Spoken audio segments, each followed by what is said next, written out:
साथियों, आप लोग जैसा कि जानते हैं कि बिहार का चुनाव दहलीज पर खड़ा है और इलेक्शन कमीशन की भी जो प्रेस कॉन्फ्रेंस है वो कुछ समय में होने वाली है और हम उम्मीद करते हैं कि शायद इलेक्शन कमीशन आज डेट्स की अनाउंसमेंट करेगा। बिहार के तमाम मुद्दों को लेकर बिहार प्रदेश कांग्रेस कमेटी के अध्यक्ष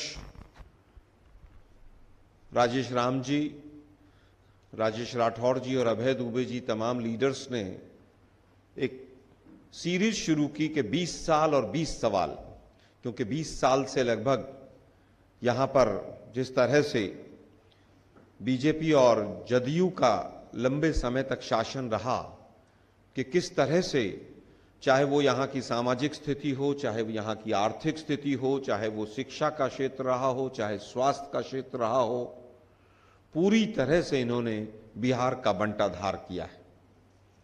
एक कहावत है कि यथा राजा तथा प्रजा, तो जिस तरह के शिक्षाविद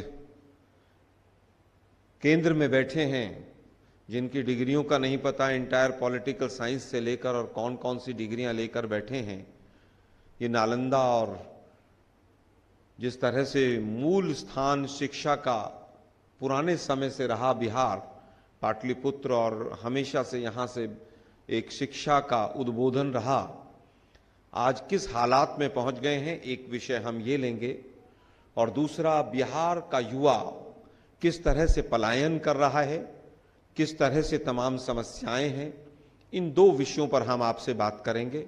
उसके बाद आपके सवालों को हम सादर आमंत्रित करेंगे। साथियों, सबसे पहले तो जो भारतीय जनता पार्टी है उसने देश के शिक्षा मंत्री एचआरडी मिनिस्टर धर्मेंद्र प्रधान को बिहार के चुनाव के लिए यहां पर इंचार्ज लगाया है। कांग्रेस पार्टी तीखे सवालों के साथ उनका स्वागत करना चाहती है।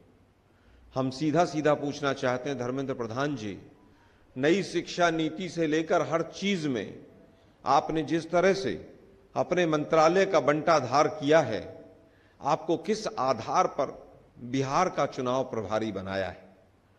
साथियों, आप लोगों को मालूम होगा, पिछले साल यूजीसी नीट की परीक्षा इन्हीं मंत्री महोदय के अधीन एनटीए, जो नेशनल टेस्टिंग एजेंसी है, उसने ली थी और आरएसएस के तमाम लोग उस एजेंसी के अंदर बैठाए थे। उन्होंने ही मिलकर जिस तरह से छत्तीसगढ़ से, मध्य प्रदेश से होते हुए एनटीए में पहुंचे वो लोग, और उन्होंने यूजीसी के पेपर के साथ जिस तरह से गबन किया, जिस तरह से नीट के पेपर के साथ गबन किया, वो किसी भी आपके मीडिया के साथियों से छुपा हुआ नहीं। सुप्रीम कोर्ट में मैं ही पिटीशनर था।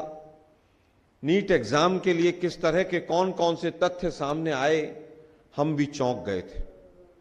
धर्मेंद्र प्रधान जी की कॉल डिटेल्स लेकर लोग घूम रहे थे सड़कों पर कि किन किन से उनकी बातचीत हुई। और धर्मेंद्र प्रधान जी, आप बताइए कि लाखों बच्चों का भविष्य नीट के माध्यम से आपने खराब किया था। आज क्या बिहार में आप वही शिक्षा देने यहाँ के युवाओं के लिए आए हैं? आप